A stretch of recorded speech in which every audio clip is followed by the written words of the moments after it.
nous avons beaucoup de sites sur le continent africain. Alors, je distinguerai là, dans le fond, l'Afrique du Nord de l'Ouest africain. En Afrique du Nord, nous avons une très forte présence au Maroc et en Tunisie. On va revenir, si vous le souhaitez, dans le détail. En Afrique de l'Ouest, nous avons une présence au Sénégal. Un très beau village qui s'appelle Cap Skirring. Il a été refait, non, enfin, il avait été refait. Non, malheureusement, il lui est arrivé un malheur, mais qui est que son centre de village était notamment une immense paillote en paille.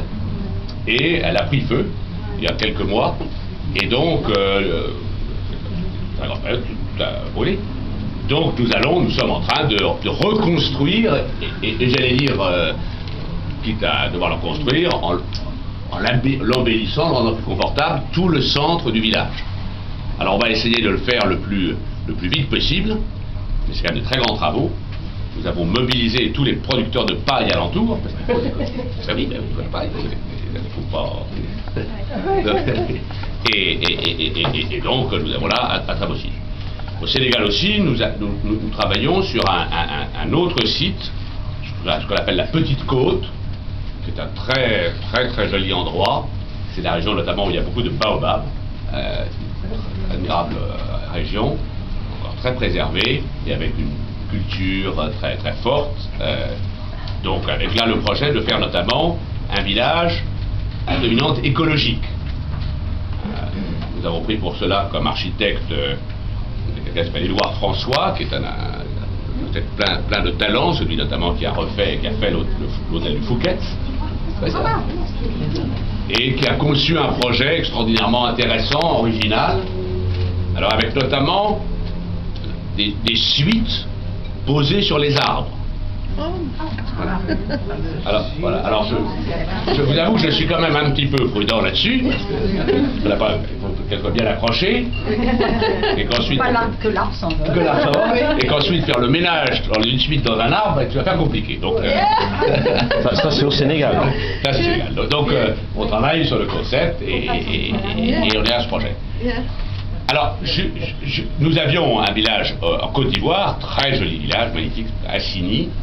Malheureusement, les événements dans le pays nous ont conduit à le fermer, mais nous l'avons constamment entretenu, et il est resté, malgré l'ampleur et la gravité des événements, parfaitement tenu, comme si nous étions prêts à accueillir des clients le lendemain. Ça, c'est une des façons, des traditions du club.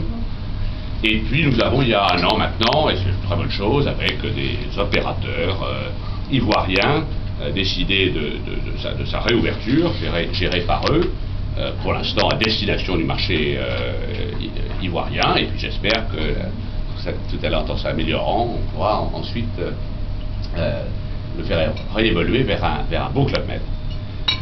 De l'autre côté du continent africain, dans l'Est africain, nous avons des réflexions, des projets, notamment en Afrique du Sud. Interrogez, pourquoi vous n'étiez pas là-bas dans le KwaZulu-Natal.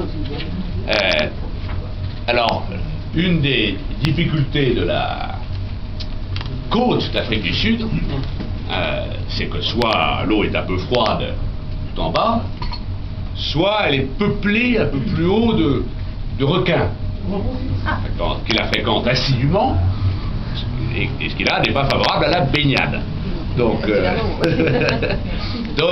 il fallait trouver un site protégé, etc.